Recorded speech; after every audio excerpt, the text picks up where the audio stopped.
Never mind me while I'm stepping out my circumference. I feel the nerves trickling down. It's life humbling. My words stutter, stumbling, staggered, I'm caught off guard. This the life of a jigaboo, introverted, I'm scarred. Whoa. My mother been the melodies while they sing the choruses. Direct message from Slade saying we need more of it. Paranoia in my state, I see envy at high rates. Now it's crop off the fate, turn great so I fly straight. Was gone for a minute, now I'm back like an X with big factors. I see you turn flat like extinct like some raptors. When I drop fruit purposes and practicing patience, we move to greener pastures. They're saying life is a matter of mastering basics and mastering patience. More time I get tired of waiting. Maybe it's fate procrastinating, the times are bad, so it really had me sprung. Like she got me doing things that I never do. You thought that we connected when in fact it was trauma bonding. Just leave it up to me to break the rules, never corresponding. My childhood filled with fence climbs and knee scrapes and bikes and kicking it by the street signs. The older I get, I'm trying to lessen any screen time. The bounce back heavy, I rock steady on climb. This one's a fucking loop, the news will pick and choose whatever truth they wanna give to you. I cannot stomach it, so I poop. Oops. When life turns sweeter, the lemon mouths get louder. But I'm amplified with ghosts from God like that boy Fowler. Working like I got that point to prove. But truth be told, the proof is right in the pudding, no point to lose. 60 for the crepes, yeah, I did that just because. She expecting more, girl, you know I'm saving up. Left me on red, well, it was what it was. Never stress over them joints or in downs when times get rough, so I ghost. Long are the days when we was close, and when I see you, it's like two completely different type of goats I approach. The weekly fire dropping, which I'm feeding. Still, I don't expect to be the one. Your boy having fun. Still, the songs get spun like Beyblades and teacups. My fun fair to those that ever really know me from jump. So what's up, huh? I've been the one they all depended on like TJ. Now they're dead wilder than a furry knockout punch, leaving them straight stunned. It's hella fun. Some soulful shit, you know what I'm saying? Like some social shit for everyone, you know what I'm saying? Like I may just be myself, so hear me.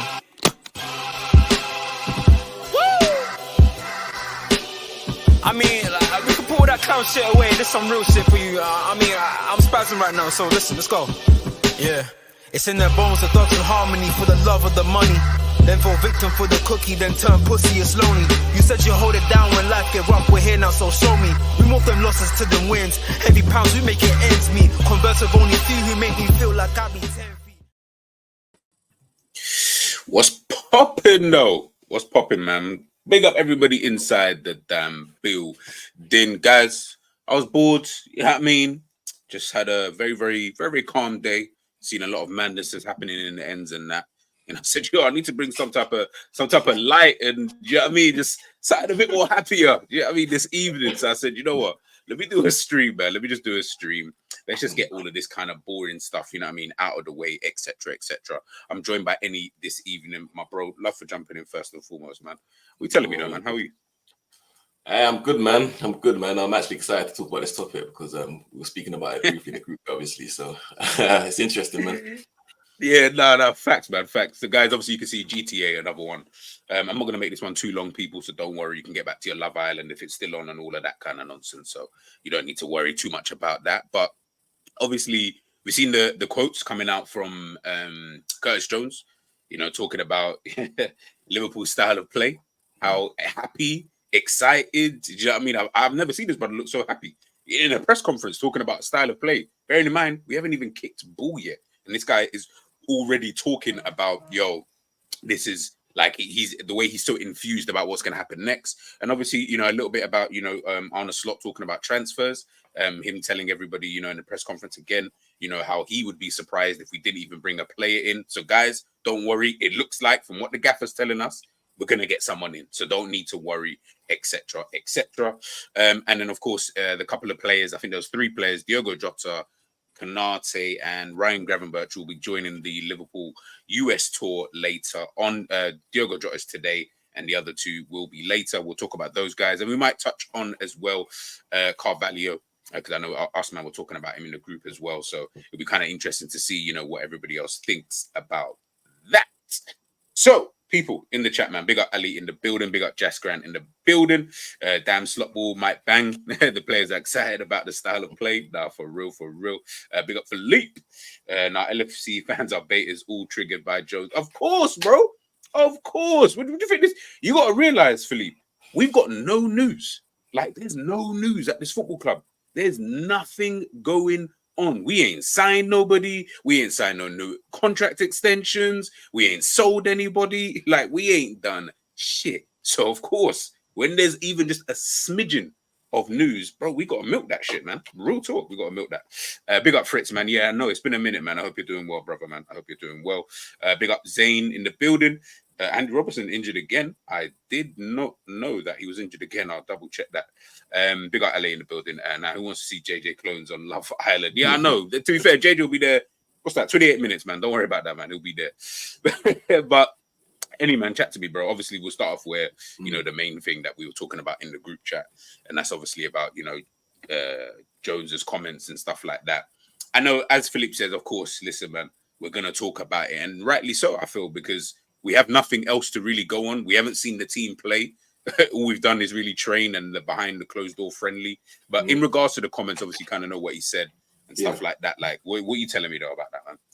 Hey, listen, as soon as I saw that, posted that in the group chat, I was like, yo, hold on, is this guy being shady to Klopp? Not that I cared, didn't it? I didn't really care. I was more interested in the fact that he said that he's happiest. Yeah, of course. This is the happiest he's been playing a style of play. And for someone who's obviously played under Klopp, he was part of the Premier League winning team, I think, even though he probably didn't play that much. Yes. So he's been in some good teams, man. He's been in some good Liverpool teams. But for him to come out and say that with the smile on his face as well, that beaming smile, like you could tell that he really, really meant that in it. So it was just interesting. It's just interesting to see that it's not like he didn't really rate Klopp, but he's just like, oh, and sorry. This is what I'm gonna say. So you know how some players have only played under Klopp. So I think Curtis Jones is one of, I mean, obviously international level, he's played under different managers. But some players have only played under Klopp. Yeah. So this is all they know in it. So they might not even know that there's a whole nother world out there in it. So this is what we're starting to see now from Curtis Jones. Like, he's like, hold on a minute. You mean to tell me that football's not just about running? Like, you can pass the ball and control the game with a midfield. That's what I take from it, innit? And it's good that the players are starting to see new ideas, and hopefully we start to see better versions of a lot of our players like Curtis Jones and your Harvey Elliott's, even your Sabozalais, your Graven Birches, basically all of the midfielders, because there were more comments that came from Curtis Jones. It wasn't just about him being happiest. He also said that previously it was too up and down.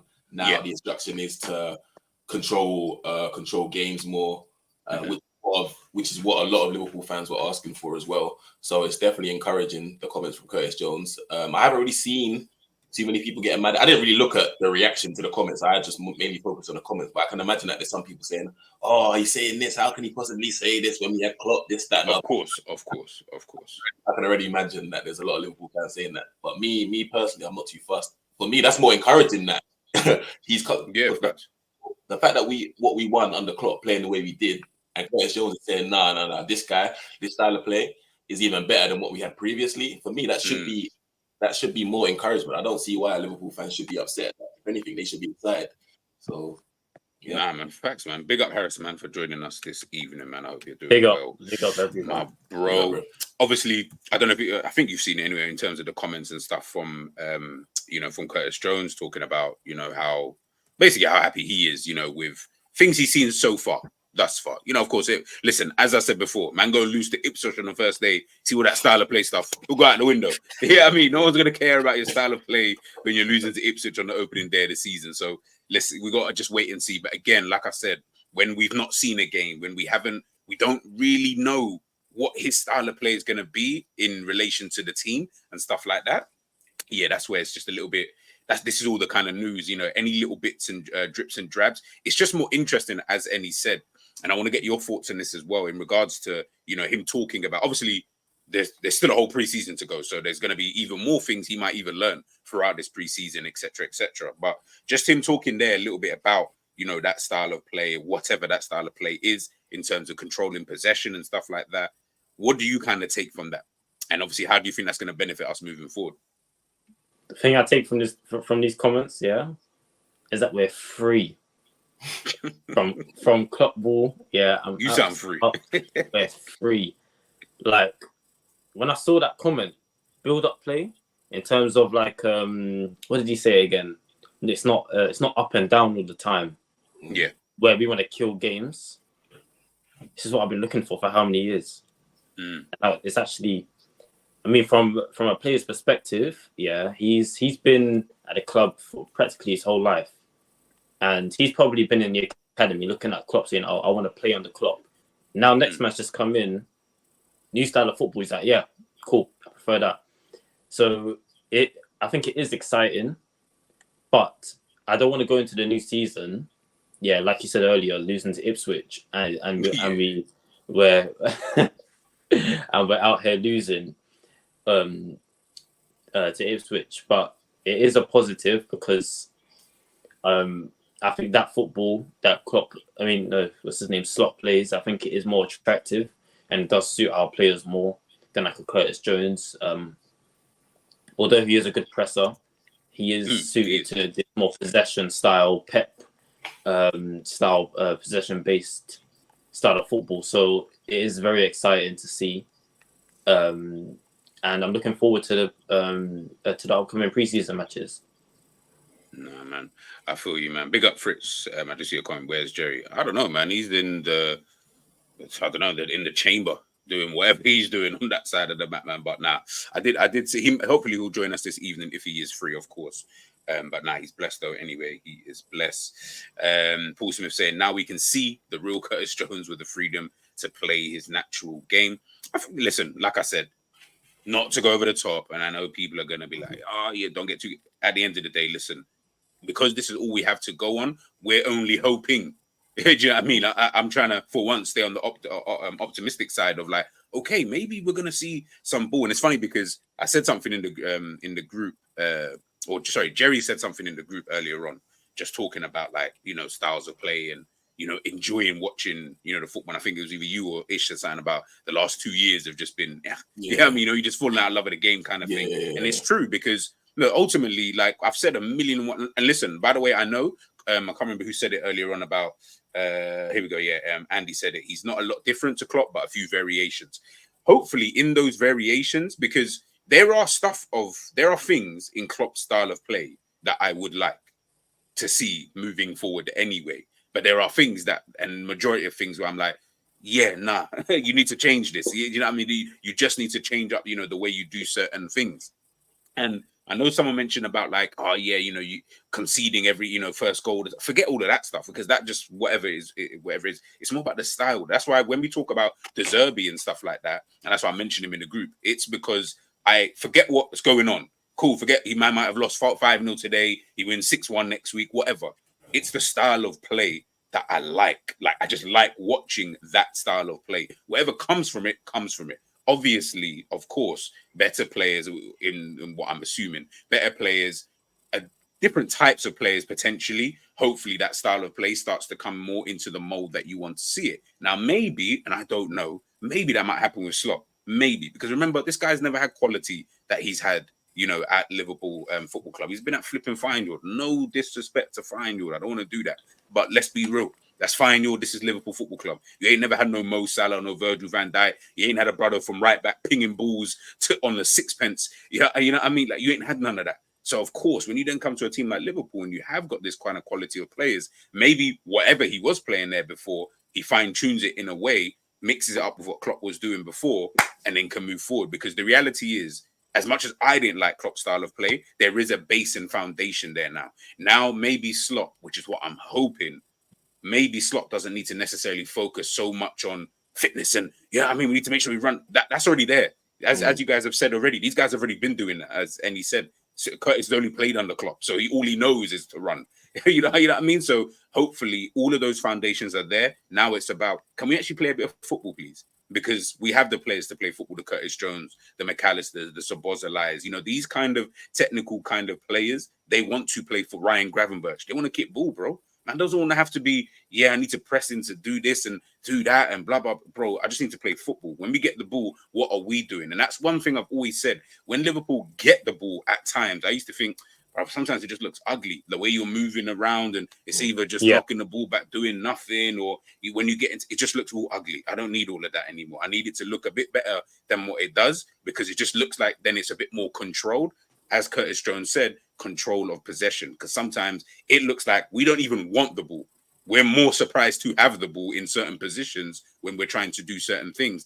That's what bugged me the most about Jurgen Klopp's style of play. And you guys already know this ain't even I'm not trying to get on Klopp. I've said this for how many years now when it comes to his style of play. So it's not even about trying to crash on him because, as I said, there are certain things that I do like about Klopp's style of play, which I still think the team would need to just keep in there in order for us to, of course, move forward, man. But moving on to what Slot was saying in the press conference, he was just talking. He talked about various different things, but one of the main things, obviously, he was speaking about was what everybody wants to know is the transfer side of things. Whether or not Liverpool are going to sign a player, etc., etc. And one of the things he mentioned was that we're kind of just looking for the right player first and foremost. So, and he would be surprised if we didn't bring anybody in. So, when you hear those kind of comments, man, are we now a little bit more at ease? And I'll go to you, Annie, first. That we are going to sign someone, according to the gaffer, anyway.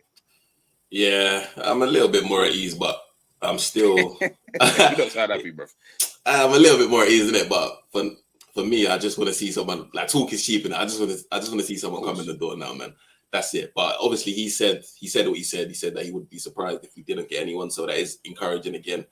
But like I said, it's just words, man. When someone comes in the door and it's the right person, because that could be anyone. I don't know. That could be anyone that he's talking about. You might bring in some fucking young G or something like that. Hopefully, it needs to be the right player. It can't just be anyone. And he didn't really mention any positions. He didn't really just said, because I watched a bit of the press, but he didn't really mention any positions. He just said that the quality of the squad is so high at the moment, so it's difficult to bring in a player that's going to raise the level. Which I kind of agree with in certain positions, but then there's other positions, such as the DM position, even though I do think Endo could be a good squad player. I think a DM position is an obvious position where we need, so hopefully he is referring to that.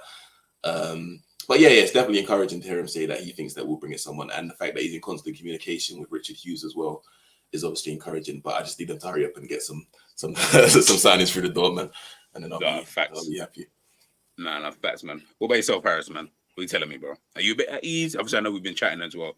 Offline talking about, who we may sign. Are we going to sign someone? What's taking so long? And, et cetera, man. But obviously hearing that from Slot, yeah, what are you telling me, man? I'm a bit more at ease because at some point I did think, will this be a summer year where it's just fake reports saying, Liverpool they've put in a bid for this player. Is it very interested in this player? And I think those comments, they do put me at ease just a little bit. But then again, this is Liverpool because, at times, after we won the league, I'm pretty sure after every season, we've been told, we're gonna have an X amount of money to spend. I haven't seen that yet. The war chest, in the summer. Yeah. I think FSG have definitely put money forward to Edwards, Hughes, and Slot, but they just haven't used it yet. So let's just wait and see what happens. And what will be interesting is the kind of players that we go for. Like, for example, if we're trying to set down number 6, who are we trying to go for? Are we going to try and go for a 6 that likes to dominate possession? He's not the greatest defensively. Like, for example, a Zubamendi, who I think is more. I think he's more suited to more of a possession-based team than a team that wants to destroy, just to kind of sweep up. So it'll be interesting to see what kind of 6 we will go for, what kind of centre back we'll go for, whether that's left-footed or right-footed. Nah, man. Big up Ali. I was just literally looking at that. He said it must be music to your ears, G. What Jones said, bro. You already know. Bro, this kick and run thing, bro. It can only last for so long. Man can't keep doing this every single year. I think was you and you said it about. You need to change the team so regularly in order for you to even continuously keep playing that style of products. And that was all my all I was ever trying to say is that we're not a club who are going to do that anyway. We're not Man City, we're not Chelsea. Heck, we're not even Aston Villa at this point, where we're going to keep spending money every single summer to just keep buying players, keep refreshing the squad, let this guy go, We don't do that. So when you don't do that, that's where I was like, when people get onto FSG and stuff like that, I was like, you need to understand how tapped that is, because my man knows what's going on. He knows that we're not that type of, that type of club. So if you know that, why do you keep persisting with the same thing, knowing that you're going to keep getting injuries, knowing that there's still going to be problems, people are going to keep missing, massive amount of games, etc., etc. Why do you keep doing it then? Why don't you change it to at least help yourself? It might even give you a bit more of a leg up in trying to sign certain players that you maybe want to sign, because you know what I mean? Like, they'll trust it. These times they trusted you to sign Naby Keita. Look what you did. You fucked him up. Thiago, you wanted to sign him. Guess what? Fucked it up. Do you know what I mean? There's too many players that you know what I mean, you might have liked or wanted to sign, and now look, you know what I mean? It's just one of those kind of things, man, and that's the annoying thing, you know, in regards to that. Go on. No, the thing is, Klopp did try and change it. He tried to like move towards a more possession or a more controlling based style, but we just know that's not his philosophy, that's not his identity, so he's not going to be good at that. He's always going to be like a B-Tech. He's going to be like a B-Tech version of Klopp, Pep, or a B-Tech version of that type of manager. He's not going to be able to sort of implement that game style as well as someone like a Pep or even an Arne Slot or even a De Zerbi. Even Arteta, like, or even an Arteta, because we know that's not his identity. Like you're saying, I feel like he was just better off just sticking to his principles, but refreshing the squad constantly. But obviously, that's a conflict of interest with FSG because we know they don't move like that. So there was always going to be this sort of like conflict of interest there. But hopefully now that we've got Slot and hopefully the players aren't having to do as much running in training and in the matches, hopefully they can control a lot more games. So by the time that we're 2-0 up, we know the game's done. We're just popping the ball around. Whereas last season, we were going 1-0 down in every single game. Every game was a basketball match. Teams would create chances against us just by one ball over the top. So hopefully these Curtis Jones comments and some of the other comments that we've seen mean that we do see a more controlled style of play. We can see less chances. And even players like Darwin Nunes can benefit, man. If he knows that he needs to be disciplined, but if he knows that, cool, my teammates will do all of the creating for me. I don't need to go out to the left wing. I don't need to drift out to the right wing. I just need to stay into the box. Stay inside the box because I know that we have a system. We got controllers in the midfield. We got players that can create. Salah on either side, Diaz or Gakpo, whoever it is, and then hopefully he can feed off that. He just needs to obviously work on his finishing, but hopefully that he can benefit, and even players like Szoboszlai as well. So we'll see, man. No, facts, man. And you know, like one thing as well that I've and obviously we'll talk more about this kind of stuff. You know, once we get like closer towards like the beginning of the season. We'll be able to talk about this, but one thing I want from Liverpool, I guess, is understanding the game state, though. Like as Annie said, bro, like it just feels like even when we're not 1-0 down and we go 1-0 up, the game is still like a basketball match. Like it's just constant up and down, and again, that's Klopp's style of play, and you know, etc., etc. So I understand it, but at the same time, I'm also a little bit like, yeah, but there's certain moments in games, and by the way, we did actually have this. I felt 18-19. 1920, those kind of 2 years, I felt like we understood it at that point where it was like, understand the where we are in the match. If it's 2-0, you might just need to just pop the ball and kill the game a little bit, and then potentially go for a third if you can go for the third, etc., etc. Whereas in the last couple of years, it's just been, bro, we're just doing this one thing and we're just going to keep doing this one thing. Whatever happens, let's just see if we can outscore teams. Yeah, we might concede goals, we might concede chances because it's our style of play and all that kind of crap. But it almost felt like the players didn't understand, like, yo, in this moment, don't move like that. Don't go too far forward. Yeah, bro, it was terrible, bro. Like whether that's a player thing, and I'm gonna blame both parties, whether that's just the players and the manager, I'm looking at both of them and I'm saying collectively that was not what I wanted to see. And you could see it last season with how many times one you're either going behind or one where it's taking you too long to get into these games. And then even when you are ahead and you are like controlling the match and whatever, yes, you might not be taking your chances, but you're still winning the game. You don't have to go gung-ho and do a madness and then all of a sudden now Crystal Palace are now pop, like, you know, silly little things, man, constantly always used to happen. And that's what used to bug me, bro. You're spot on, because I remember 18-19 and 19-20, as soon as we went 1-0 up, that's it. Game's done, bro. I didn't have to worry about anything. I could be on my phone chilling. I knew that Liverpool 1-0 up, 99 times out of 100 we're going to win this game. Obviously, there might be the odd game where we concede and we have to go out and get a winner.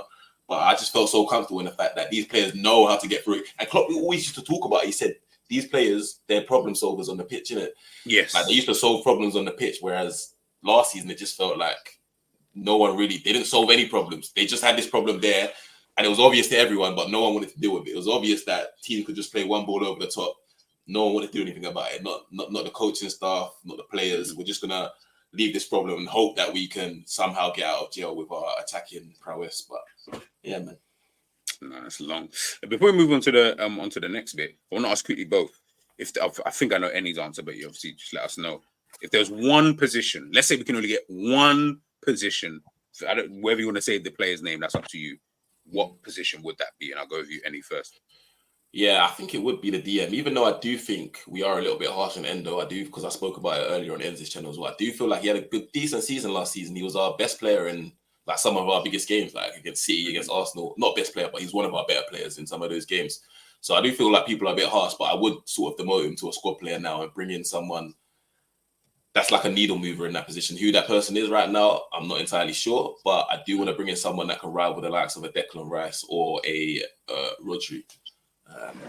Yeah, man. Nah, man. I hear it. Boy, if you find that player, let me know, bro. Yeah, it's hard, isn't it? It's hard. It's just I don't know who that player is, man. But I would try to bring in. But you know what? It's crazy, yeah, because obviously, just if I go on to you, Harris, like you're saying, obviously, rival player of those kind of levels. But the reality is, let's say take out Rodri because he has actually been doing it for a couple of seasons. More Rice, more than anything.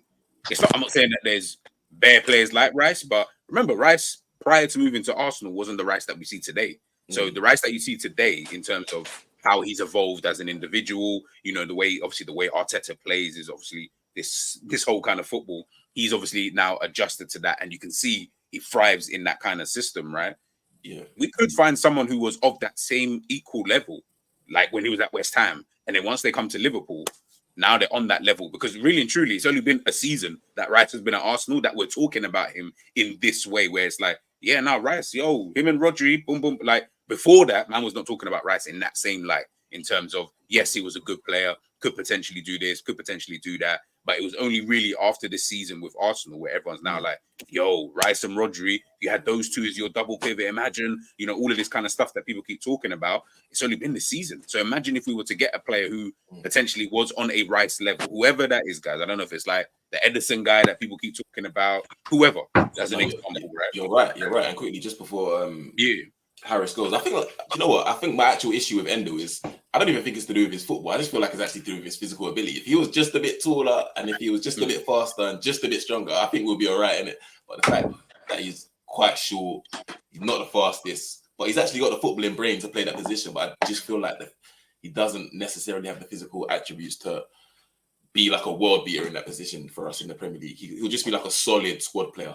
But if he was it's just we need some physicality in that position. We can't have a six that's just gonna get shrugged off the ball and that. Nah, man, I'm not with that. Still, we need some. He needs to like instill fear into the opposition when they see him in the fucking tunnel and that. Like, oh shit, yeah, today's gonna be a hard game. Still getting past this guy's gonna be fucking tough. But yeah, man, we'll see what we do anyway. That's definitely true. Yeah. You walk into a picture like, oh, fuck sake, my man. Yeah, bro. Like, man used to face like Ante and that. You're like, this is gonna be a long day, bro. Like this guy's everywhere. Rodri, Or even a Fabinho, like Fabinho, yes, Fabinho in his prime. People are like, oh fuck, Fabinho today, long day, man.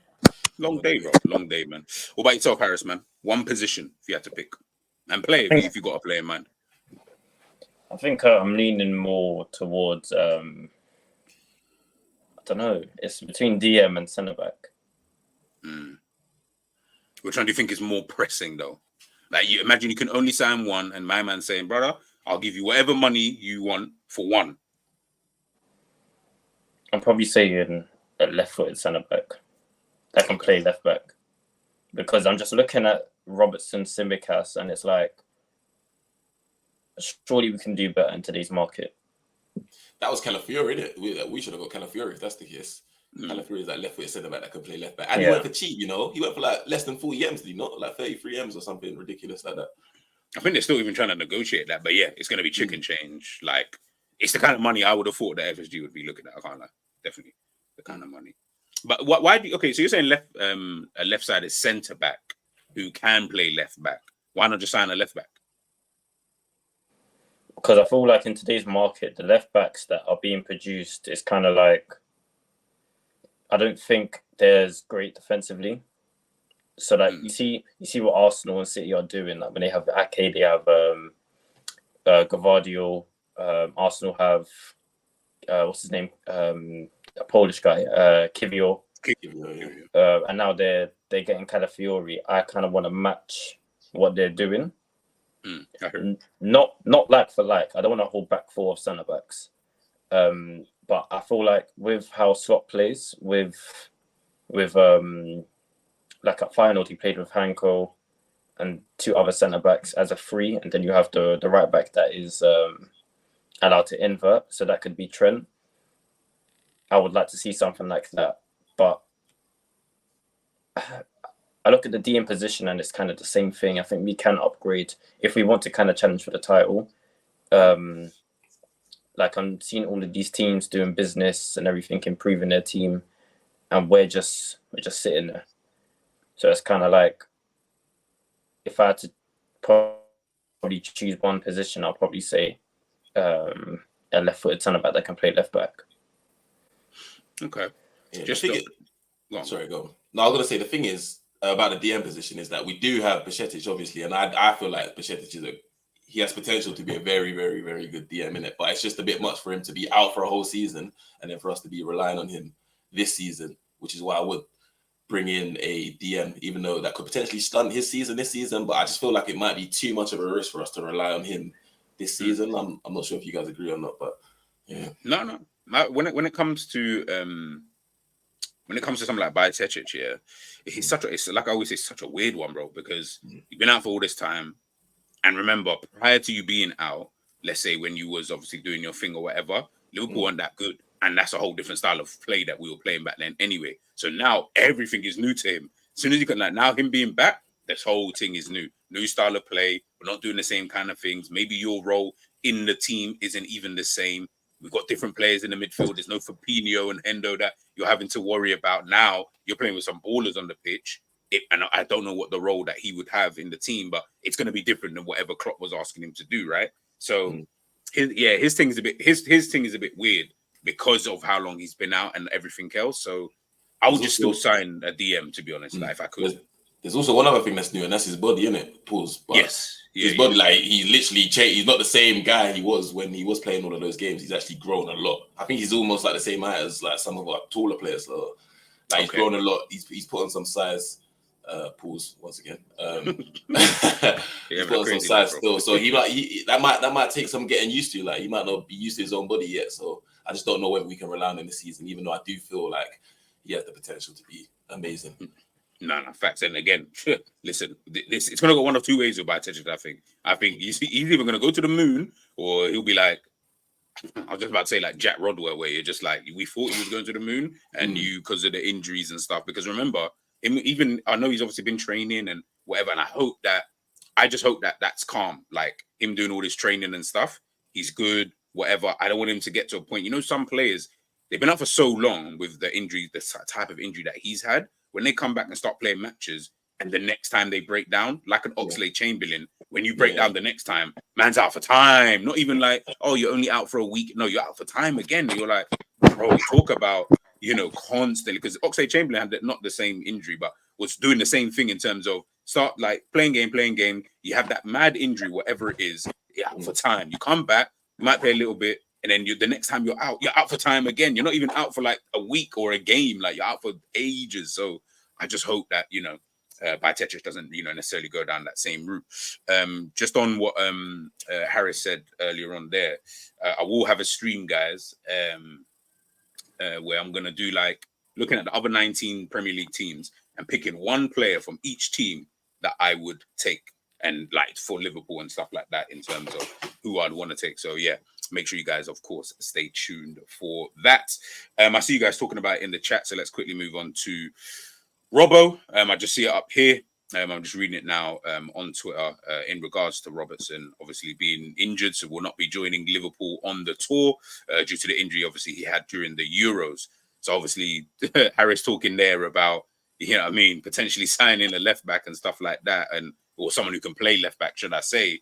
It's kind of looking like we may have to start leaning towards that way, because Robertson getting older. I feel like he started to decline a little bit anyway. He is picking up more. I know he got the injury in the Euros, but I felt like in the last 2 years, this guy has picked up a lot more injuries than he ever had prior to these last 2 years. And that can only, be detrimental to, him furthering his career at Liverpool, man. I don't know what you guys think, though. Hey, listen, I'm obviously sad to hear that he's got injury, but I'm not against Robertson leaving, man. I'll be honest, I'm not against Robertson leaving, because Costas actually had a decent period of the season last season where he was playing a lot of games because Robertson was out. I think he injured his shoulder, and then he got injured. Costas got injured against Arsenal, and then after that he couldn't really regain his form. But I feel like Costas he's a good squad player as well, and in certain games he can be our starting left back. But if we were to get rid of Robertson, I wouldn't be opposed to that idea and bringing in someone that could be our main left back and then keeping Shimikas as the backup. Obviously, that's if Shimikas is still open to do that. But it seems like he's happy around the club. But yeah, I wouldn't be open to losing Robertson, man, and bringing in someone like an Aiden Nori. I know Sab likes Robinson from Fulham. There are a few decent options out there. I just feel like we can upgrade on that position because I feel like it's been a bit. I mean, Trent gets a lot of flack, and Robinson doesn't really get the same amount of flack because Robinson has declined as well.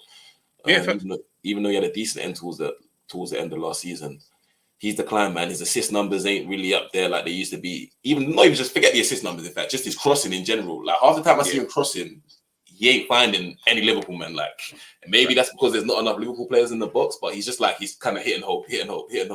And I don't think if we are going to move to this more sort of controlled, technical style of play, then we can definitely upgrade on Robertson because that's not what made Robertson who Robertson was. It wasn't his. No one ever said, "Oh, Robertson's got such a sweet left foot. He's so technical." No one ever said that. He's so technical. He's so this. It was more about the heart, the endeavor, there's that one clip where Robertson's just pressing everyone. I think it's against City. Against City. He ends up pressing the keeper, and I feel that's what that sort of. What's the word? That personifies. I don't even know what the word is. There's a word I'm trying to think. Yeah, personify would be the right word. Yeah. That personifies who he is as a player, innit? We don't rate him for his technical ability. We rate him for his intensity, and his ability to get around the pitch still. So if we are going to move to this technical style of play, then I think we can upgrade still and bring in someone like an Aiden Nori. Just before I get your thoughts on that, Harris. Obviously, Andy saying, Aiden Nori can't defend. I take Regulon or even, James Justin, yeah? You see on Football Manager, I buy this product all the time. I promise you, he's solid. But real life, I don't know about all of that. I ain't seen him do too much. You know who I bought on FM, and I have no idea if he's good in real life. Maybe you might know, or someone in the chat might know. But it's David Raum guy, David Raum or something from. He actually played in the Euros for Germany. I think he plays for Leipzig. Yeah, did you say Leipzig, Harris? Yeah. No, he plays for Leipzig. I have no idea if he's good in real life, but on FM he's flipping cold still. So I need to see it. When it comes to FM, yeah, I promise you, whenever I play FM, anybody who goes out on there, I promise you, in real life, I'm looking at you like, in 2 years, you're supposed to be like a world-class player. Like, I need you to pattern up whatever you're doing over this side of the map, man. But what about DeMarco? Oh yeah, DeMarco, he's you see that player. Obviously, they're being over there at Inter Milan. I don't like Liverpool can never really go for someone like him anyway. But he's like a good age. He's 26 years of age. 26? Yeah, 26 years of age. See them Italians, they are on death row contracts. Like they're not leaving that club. Bro, I don't even think they're even on death row contracts. It's like they've just I don't know what the word is I'm looking for. Cause I'm trying to find this word to describe like Italians over there in Italy. Because when you look at their contract, he's not on a mad contract. Like man's on a calm, finishing soon type of let me see, like finishing soon-ish type of contract. It's not like he signed until 2030. You could easily go out there and sign him, but I don't know if the mafia, them man, like I don't know, them man say, yo, like you can't you can't leave until we say you can leave. Like I would 3 years left on this deal. If I big up Neil, man. had the power to say to one left back, yeah, you have to join Liverpool, and you join Liverpool, it's Mendy for me.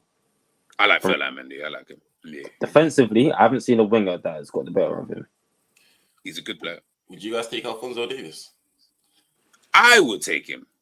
I know people don't rate him. Well, they don't like him for some reason. I like him, but I would take him for this system.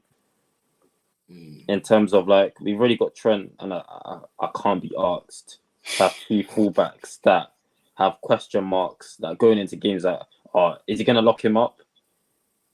Is he going to be able to deal with this winger? Nah, not for me. But if we had like a defensive right back, like a Joe Gomez, and Trent wasn't there, then yeah, I would take him. Just to balance it out. Nah, I had to sell some of my stocks after you chipped that penalty. So yeah, oh yeah, I see that. I said, brother, you're not that guy. Like you are the guy, but you're not that guy for you know what I mean, for country and that. Don't do stuff like that. Like leave that to like the more techier players. I wouldn't call you a techie player like that. So that you're not Perlo and that. Don't do stupidness. But DeMarco's an interesting one. I like DeMarco. He's one of those players. Maybe in Italy, obviously, I'm not an Inter Milan fan, so I don't really know. But maybe in Italy, he's rated highly. But I feel like, worldwide, man wouldn't say DeMarco straight off the rip. But I feel like he is an actual top left back out there, So maybe in the future, you know what I mean? He's 20, like I say, he's 26. Deal finishes in 3 years. So them contracts there, he ain't leaving anytime soon anyway. I don't think so. Yeah, What man, we'll about have to wait what and about see. Owen Beck? Have you guys seen much of Owen Beck? Because a lot of people rate him, man. I haven't seen much of him. From what I've seen, no, I don't rate him like that. I don't know if Harris does, but yeah, I'm not. Let's thing put it is, this way: I'm signing left back before I think about Owen Beck. Yeah, 100%. Like, But I've just seen people rating him, and I'm just like, right, what you're rating this guy? every academy prospect that comes through, everyone rates them. Yeah, And I've had a look at some of them, like the Cade Gordon hype. I'm not too sure about it. You know, I think he's a decent player, but like, we're going over the top. Like I used to see future 11s of Cade Gordon there, and some of these academy players in there. Musalowski and all them, man. When do you like Man City fans ever do this with their academy prospects? Because not really many of them get into the team. Not saying that's a bad thing, but it's like with us, it's all. How can I explain? Now say it with your chest, bro. Trust. Like, Don't worry, I'm here. It was Lavia was a player that was thought of highly. Like De Bruyne rated him, but is he at City right now? Nah, he's gone to Chelsea because City have that mentality that we can just let you go somewhere else, and we won't really care like that. But with us, it's like every youngster that comes through, it's like we've never seen him before, and then he gets compared to like for example, Kwanzaa was compared to Van Dijk, like straight away. Yeah, I know. Yeah, I know. Cade Gordon compared to Mo Salah, straight away. I've heard Kumas.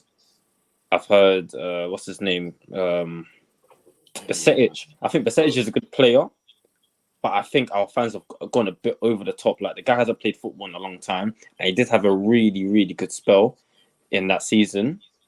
But it's like with our fans, they're kind of expecting him to, like he has an automatic start in this team for the future. I don't see it like that. If we sign a DM that is able to do a very good job, like let's say we sign Zubamendi or even like Adam Wharton, I don't think Besetic's his future spot is sealed. He still needs to prove himself a bit more. But yeah, you know what? Just on the youth team, sometimes I feel like Liverpool fans and maybe fans of some other clubs get the wrong idea of what like a youth team is supposed to be. Sometimes all you need to do is just put them in a shop window and make your 20 million, make it 30 million. They don't need to break into the squad. Just make your 20 million and make it 30 million and reinvest that back into the transfer market. They don't all need to it's impossible for them all to make it into the first team. If we were to do that, we'd probably end up in the championship. So sometimes it's just like, yeah, we got this youth player. Who does that really well right now? I don't even know who does that really well in terms of a club. Chelsea, bro. You know why? Because what in terms of selling? In terms of like selling their youth players, yeah. Oh, but Chelsea still kind of do it though. Yeah. Like Chelsea are still selling. Amari Hutchinson just went on loan to Ipswich last season. Came back to Chelsea. Remember, this guy came from Arsenal to Chelsea, played a couple games. Look what happened. Only got sold to Ipswich for I don't even know, like 20-something million. But that's profit, pure profit they're making off this guy, bro. Mad. City, Neil Gunnar said City do that quite well as well. Yeah, City always seem to. But I always hear like, oh yeah, he signed from City. I'm like, when was he ever at City in the first place to even know? Like, it's one of them ones, man. And this is what I've always said, bro. Like this is what annoys me about the thing. Harris is 100% spot on in my opinion. Man goes so far with these players. I'm like, we're not gonna. This ain't the class of '92, Man, not gonna have that kind of quality. Just Beckham and all these. And bearing in mind, when all of those guys were even coming through, I hope everyone understood. They also had players like Eric Cantona. You know what I mean? And all these kind of like worldly players like in their team, the Steve Bruces and stuff, players of that kind of in that era anyway, who are like top, solid, dope players. And they were dotting them with the youth players, in and around kind of thing. If we're in a position whereby we're trying to embed obviously all of these youngsters to do whatever it is that, we want them to kind of do at this stage right now, I feel like it's going to be a little bit techie. And on top of that, most of these youngsters, in my personal opinion, are not even that good. So I don't understand why we keep banging on about some of these players, because you know how I always know that, and we keep banging on because then we'll look at the other guys who are doing their stuff. And when I look around Europe and South America, whatever, and I look at some of these young players, I'm like, yeah, bro, I'd sign him in a heartbeat. I don't look at some, like our players, some of our young, not all of them, some of them, most of them actually. I don't look at them and think, bro, if I was in another like top team or big club, I'd want to sign this guy. Like I think, he's all right. He's just another run of the mill. He can go I out can get on 20 loan. million for him. he can go on loan and see what and see what's going on, because with the whole Faith Gordon thing, like the quad chasing season, he got a few starts in that season. Yeah. And stuff that I was seeing, as in like the hype around him, it's kind of like, are you not bored of this? Because it's every season a prospect comes through and they're saying our future. I've heard future captain for some players. I've heard so much, yeah. And I think Chelsea's another club that does it as well. I think they're the recently they started doing it. Yeah. No, I agree. Recently they've started to do. They've started to gas up that. Say that again. We have a lot of industry plants in the team. Yeah. No, 100%, man. Chelsea, and big up Chelsea fans out there. Big up Don every time, but there are a few Chelsea fans that I listen, like I will like follow whatever, and sometimes even going over the top about their own youngsters. Which, listen, I get it. It's that's your academy, and so you want someone from the academy. We all want a class of '92. I just need everyone to understand that we would all love to have a situation where we could have 6-7 man in the team, all come from the academy. And we're doing something, crazy, winning all the trophies like Manchester United, etc., etc. But, bro, I promise you, in today's day and age, it can't even work like that. Purely because there's so much money. But whilst you're trying to get all of these men to come up through the academy, man like Arsenal just blew past you, and man like City and Aston Villa will like too many teams are involved now. Whereas before, you could probably get away with doing stuff like that because the battle at the top wasn't like so many. Not everyone had money. Manchester United had money. Blackburn for like 2 seasons had money, or whatever it was. Like only a few teams had money enough and quality enough to be able to do that. Liverpool tried it in the 90s. We had the McManamans, the Robbie Fowlers, the Michael Owens, all of these guys coming through there. Steven Gerrards, Jamie Carragher's, all coming through. We saw how that kind of ended with Liverpool being just dead in the 90s and then moving on to the 2000s. So you can see throughout time, it's such a difficult thing to do, man. It's going to be extreme. It probably will happen another time in the future, like how life just goes in full circle, but it's not happening for a long time. So people just need to just chill out, understand that we've got good and decent youngsters, but I'm with any bro. Sometimes McConnell just needs to go for 20 million and then we say goodbye and then we're good. And then get your sell-on release clause, whatever you need to do. Add that buy back or whatever. Buy back, whatever you want to do, bro. Do that. Don't just keep these guys here, and let's just keep things churning. Because unfortunately, we are a club that rely on, to get some money coming in from somewhere. So if we're not getting that money in, I don't know how you man are going to be able to sign the top DM that we want or the left-sided centre. Where's this money coming from, bro? Because clearly we don't want to sell any of the first teamers. So you know what? We actually used to be alright at selling players. I feel like what we sold Brewster for a decent amount. We sold Wilson. There was a few others, but recently it's just like everyone just wants to leave on the free. Like we just let everyone leave on the free for some reason. Apparently, like 8 out of our last 12 outgoings have all been on the free, which is quite ridiculous. Was it Mane on the free, or was it? No, Mane was we sold him now. Yeah, we sold him. Who was it? There's quite a few. Firmino, yeah. Obviously, Thiago, Matip. Thiago, Matip. What's his face? Adrian, if you want to count him. Wijnaldum. I would have wanted. No, Wijnaldum went on the free. No, he ran down his contract. I'm pretty sure. Let me just. He did. No, you might be right. Yeah. That's what I'm saying, bro. There's quite a few. Origi, I think, went on a free. Did Naby go on a free? Minamino?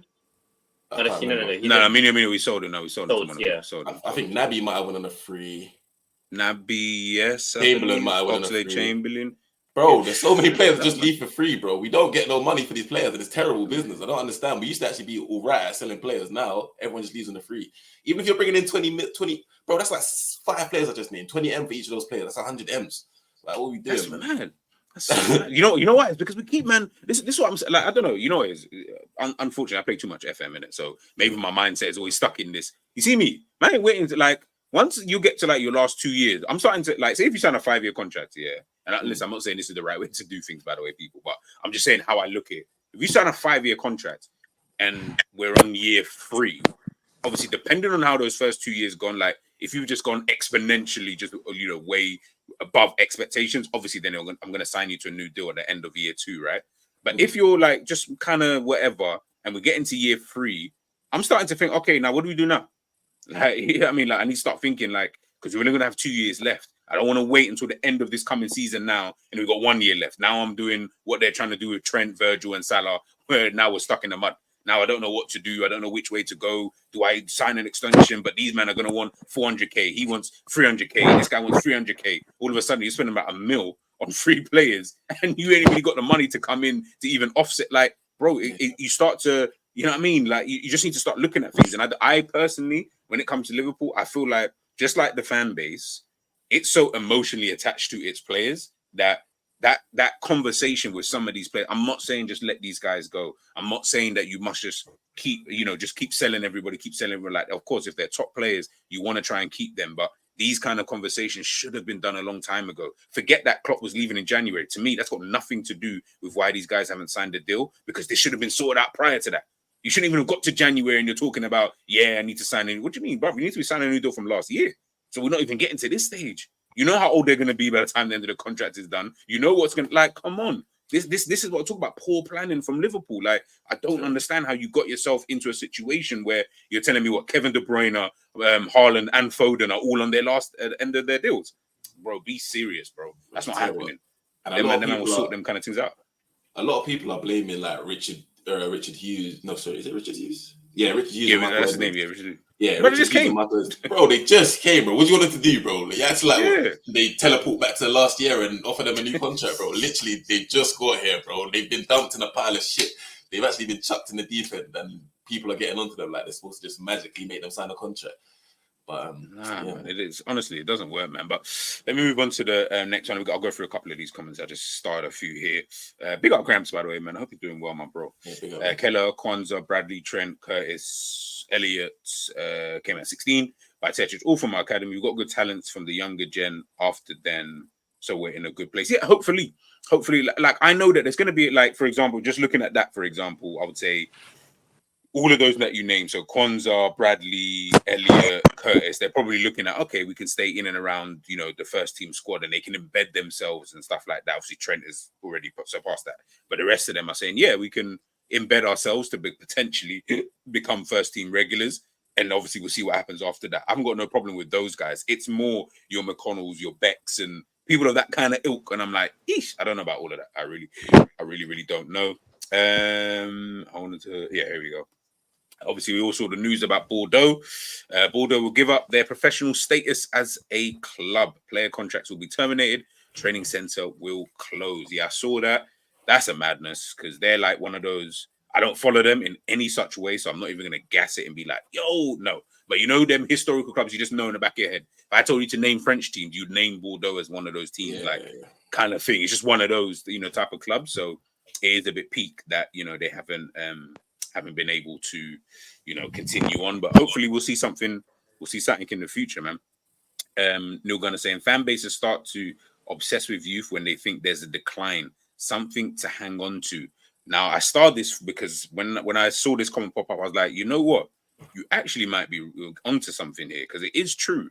When you think about it, let's say Arsenal, I'll use them as a prime example. You see, when they were declining and stuff like that, before they obviously made this resurrection back up, Saka, Smith Rowe, Martinelli, see them kind of guys there? Bro, they were hanging on to these guys for dear life. Now, obviously, fast forward 2-3 years, look at the position that they're kind of in now. But it always seems to be when your club is at a dip, it's like you cling on to, like, oh, you know what? If we had Suso, the Raheem Sterlings, and all these kind of guys, you're clinging on. Yeah, but you're clinging on to these kind of guys, because it's like that's all we have at the moment. And that's almost how I feel with Liverpool fans. But I almost feel like we don't really want to accept it at this current moment in time, where I'm not saying I don't know what's going to happen, by the way. We could finish in a good position, but I almost feel like we may be starting to enter into that dip. So now all of these YGs that we keep talking about, yeah, there's a reason behind it. But that's very, very interesting, man. So big up. It's kind of like Chelsea had it Mason Mount. Sorry? Didn't Chelsea? I think Chelsea had it on Mason Mount. Yeah. Like players, you're just like Gallagher. Gallagher. Like Mason Mount. Jerry, listen, Next time you tell me about Mason Mount, bro, I'm throwing you in the bin, bro. Shit. Well, Jerry racing. Bro, Jerry was great, bro. Jerry, I know Jerry's obviously he's not here. He's dipped out of the country and all of that. But bro, when he comes back, I need you, man, to get on to Jerry about Mason Mount.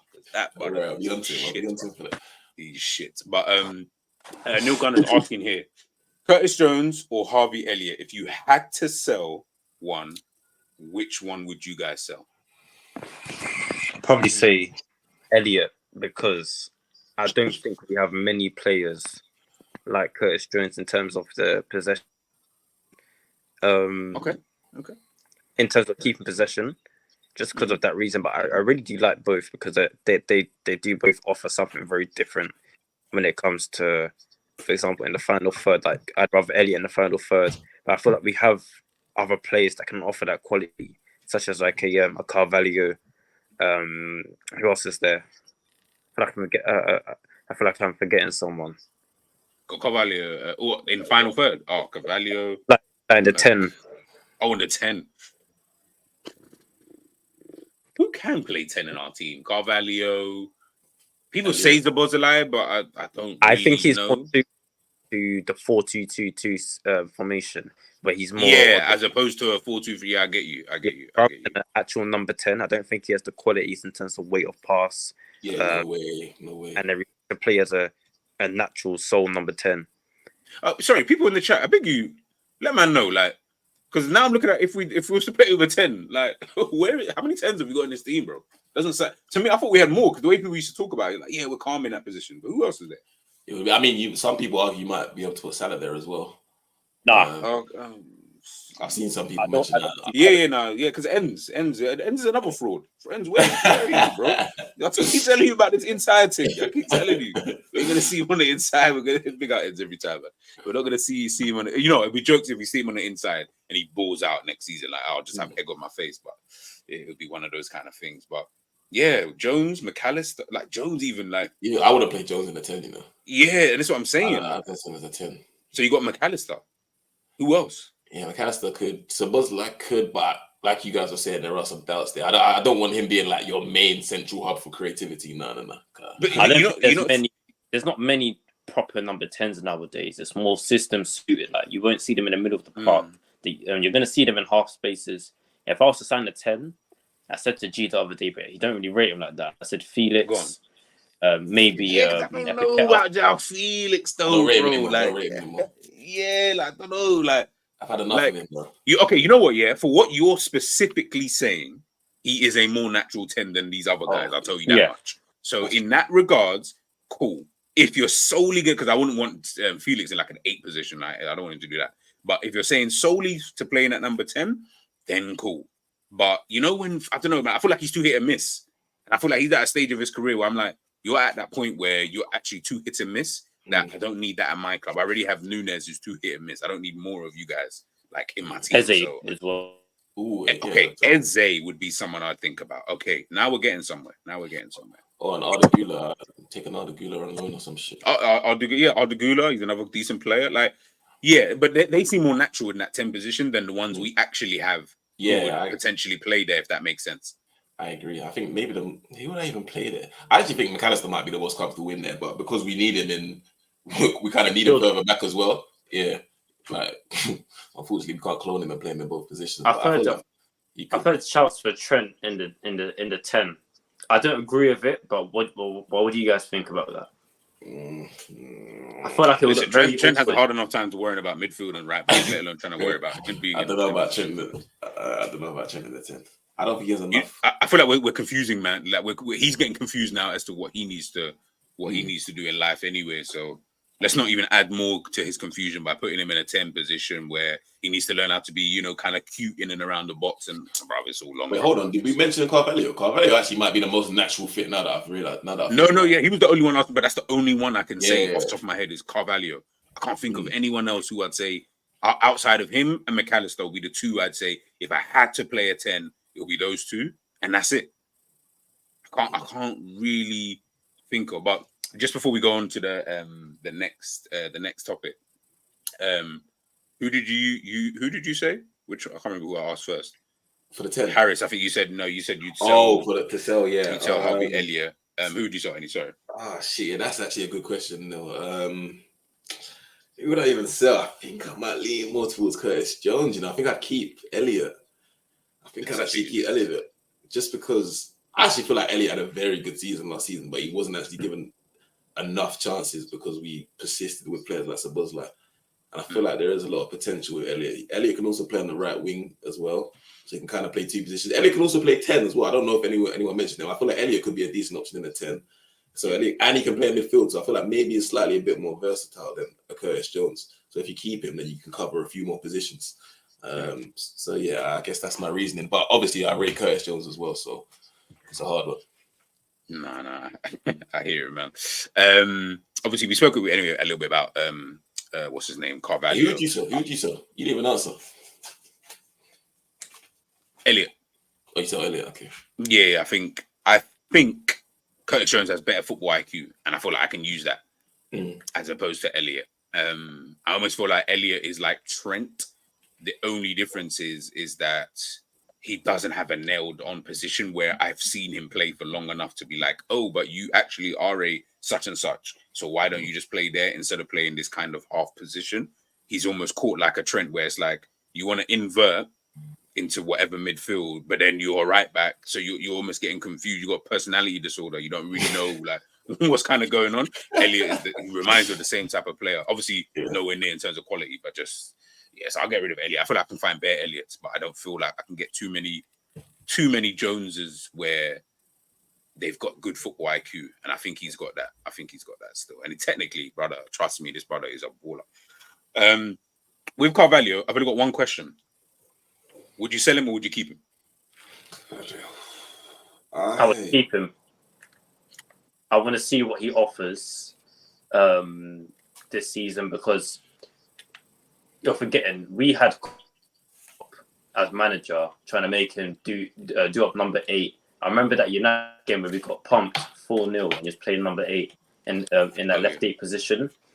Then I saw glimpses of his qualities in terms of the type of goals he was scoring for us in those little half space positions. That the goal against Man City in the Carabao Cup, he was in I think it was Milner who assisted him, and it was played across the box, and he was in a central position to kind of to guide the ball in. So I feel like if he's able to pick up those positions, because no one seems to ever pick him up, even at his time at Fulham, where he was able to ghost into the box and no one's able to pick him up and score this type of goals.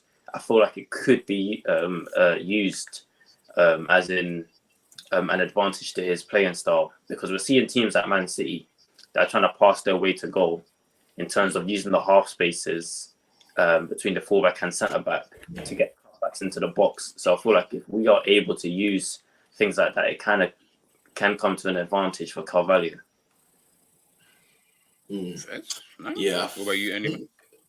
It would just depend, really. I need to know what formation we're going to play, because if we're going to play a 4-3-3, then I'd get rid of him. I'd get rid of him because I don't see where he's going to fit in. Like he's not a winger. He's not going to play in the false nine. He's not a midfielder, and I don't. I swear he's gonna play false nine. I remember obviously I was on Enzo's show earlier on. Yeah. But I'm sure he was playing false nine in that behind closed door, and we haven't got no strikers. Do you know what? I say he's not going to play a false nine, but he might actually have a skill set to play there. The only thing is, I feel like he's not physical enough.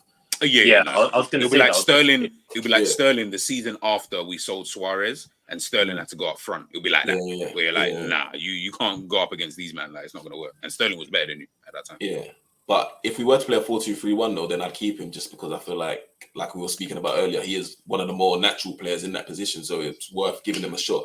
Because I feel like he's a player where he could get he might not play well in a game, but he could still pick up a goal in that game.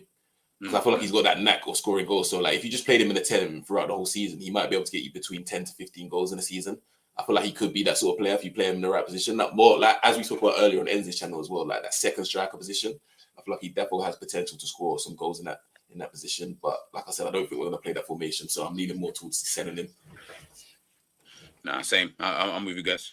I'd rather just, you see what we're talking about. The youngsters, see these man yeah, he's one of the ones I look at on the list and I'm like, brother, just get rid.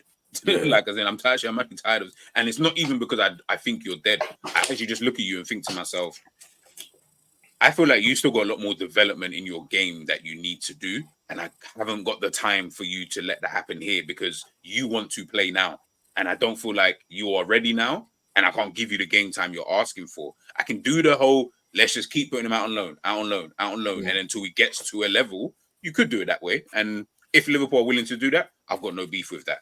But if not, I can't lie, I'll just sell.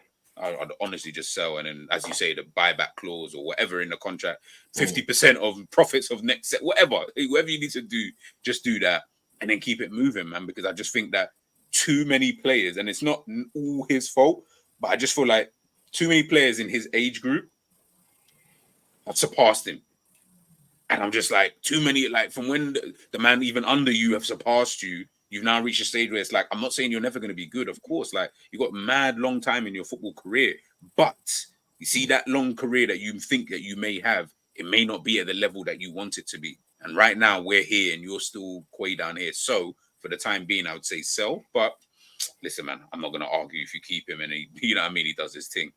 We'll move on to the last topic, pretty quick anyway, obviously.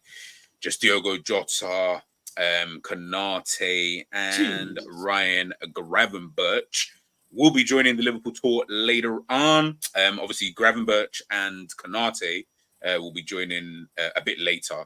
Diogo Jota, I believe, is joining them lot today, and obviously will be there. Gravenberch and Konate, man, did not kickball this tournament in the Euros. So basically, they were just on holiday, doing nothing or helping the man put out the cones. They shouldn't even be on holiday. Yeah, you're right. They shouldn't even be on holiday because they're already, they've been on holiday. But no, fact. It really, Jota will be the only one I'll be like, okay, he played a couple games here and there and stuff like that. You see, when we're, just on those three, when we're looking at those three for next season, out of the three, who would you say would be a nailed-on starter out of those three? Yeah, me and you both, Alexander. I keep forgetting about him as well. So Jota. Jota, Konate. Konate. Who would you, if you had to make a team, we don't sign no one, and everyone's fit, who out of the three, if all of them, if you maybe, would be a nailed-on starter? If everyone's fit, it has to be Jota, man, because that's guaranteed goals, isn't it?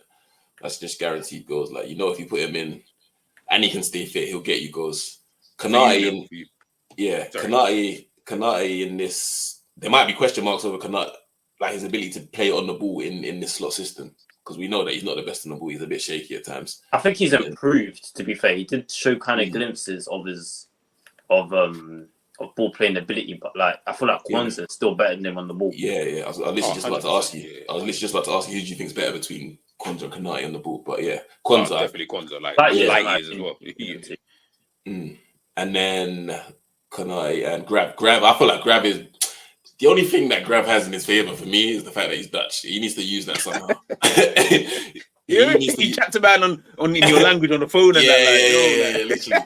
That honestly, I'm not even joking. He needs to use that to his advantage because the way he plays, it's a bit lethargic for me, man. I feel like we have other better options in the midfield. So he needs to do a lot of work for him to nail down a place in this side. If you're gonna ask me. He's going down the Jack Rodwell route, man. You got to be careful. Harris, what about you, man? Out of the three, who's your nailed-on starter? Jota. But then again, you have Konate. He does offer that 1v1 defensive ability. I think he's probably, if we're going up against like a Real Madrid, and you have Vinicius and Mbappe, I feel like he is our best centre-back for that job. I'm not saying Virgil can't do that job, but I don't want him there. Yeah. Because, I know what you mean. Like, in terms of how Virgil defends, not against Vinicius, because I just feel like I feel like he will respect Vinicius a bit too much to the point where Vinicius just kicks it around him and he's gone. But Konate, how I saw him deal with Vinicius, I've seen him deal with many wingers before, and it's like, there's not many wingers in the world that I think that can really trouble him.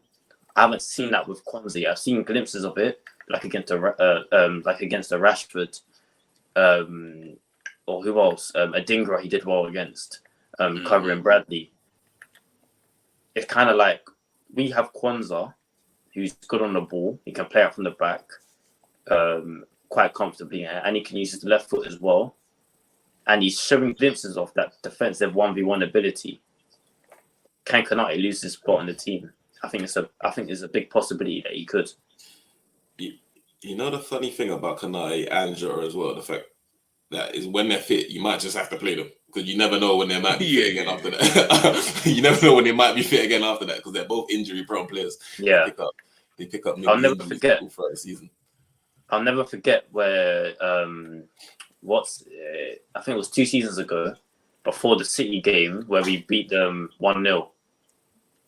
And the news broke on a Friday. I remember coming back from school and I'm seeing Konate injury scare, hamstring before the City game. And then I was thinking Joe Gomez against Haaland. So I'm not looking forward to that. Then Joe Gomez obviously went and locked him up. But there's always that injury scare for the big game. And I think it happened against Real Madrid as well when we got smashed 5-2. He got injured then before the game. And it's always before a big game. One of them gets injured. You know what I'm saying? You know, certain man just get shook, like, you know, you get butterflies in your stomach and that. Like, bro, before I started to think men are ducking, you know. I used to get about Thiago sometimes, bro. You know? Thiago, anytime it's a final, why is man suddenly getting injured in the final? Yeah, don't duck, you know, like when I always call man, like, yo, brother, we're gonna go. You know what I'm saying, we're gonna go chat to the ops and that. These times, like, oh, brother, I gotta do homework. What? What do you gotta do homework, bro? Like, we got shit to do here on this side, bro. Like, we ain't got time for that stuff. That happened in 2 finals with Thiago, you know. I think it was the Carabao and the Champions League. I was like, why is it always the finals, bro? You suddenly just randomly get injured, bro. Like, are you sure you're not ducking? Bro, yes. Listen, and I know obviously things happen behind closed doors that we will never be privy to. So, you know what I'm saying? I'm not saying these men are ducking, but I'm saying they're ducking though, innit? Big up Steve in the building.